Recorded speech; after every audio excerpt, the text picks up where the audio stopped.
I'm Susan Orlean. I'm the author of The Orchid Thief and a staff writer at The New Yorker. I think of myself as a literary journalist. What I love to do is explore people's lives and then tell their stories and draw readers into the stories that I've learned. It's a matter of indulging my own curiosity and I think speaking to other people's true curiosity about how the people around us live and what other lives are like. A comment, I suppose, on the singularity of my vision. I really believe in what I do, and I feel really passionate about why I think these stories matter. They are not little feature stories to lighten the serious news of the day. To me, they're very meaningful. They do mean a lot. It's about people and what they do with their lives.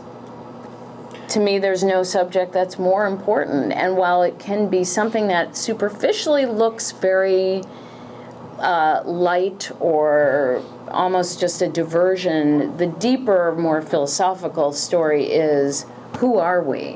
What do we care about? What do people do with their lives and their time? And how can we learn about ourselves by looking at other people?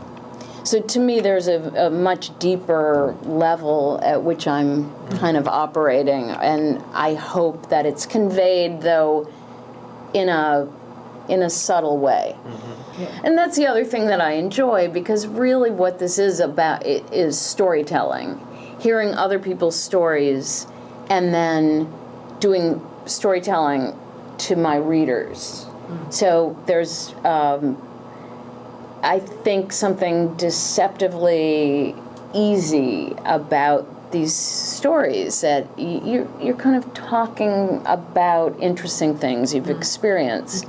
And I think that's why, for me, doing speaking engagements feels so natural, because the stories are kind of written in a voice that's conversational. Mm-hmm. And when I do talks, I just read little sections. I feel like I'm there to talk and not to read. It's quite different than when you're on a book tour and you're reading.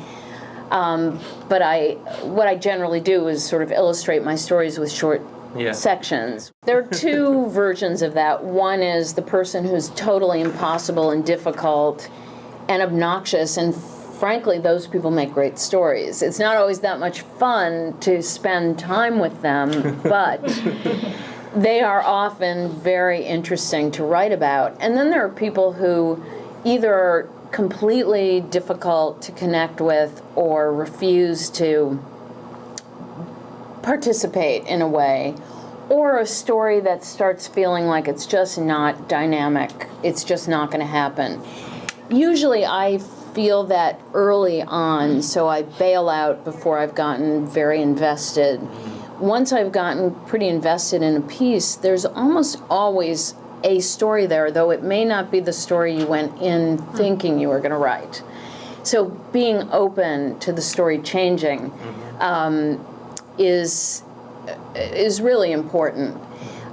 What's funny is I'm almost always asked when I speak, do you ever meet anyone who's so boring that you can't write about them? And I one day at one of these readings said, I'm so curious why everyone always asks me that.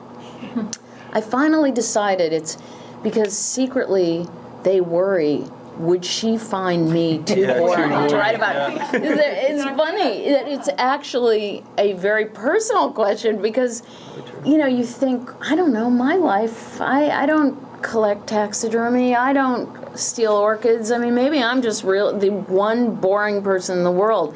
But the fact, you validate them and say, oh, sure, yeah, no, it's just you. I say, no, it's funny, but you, impossible.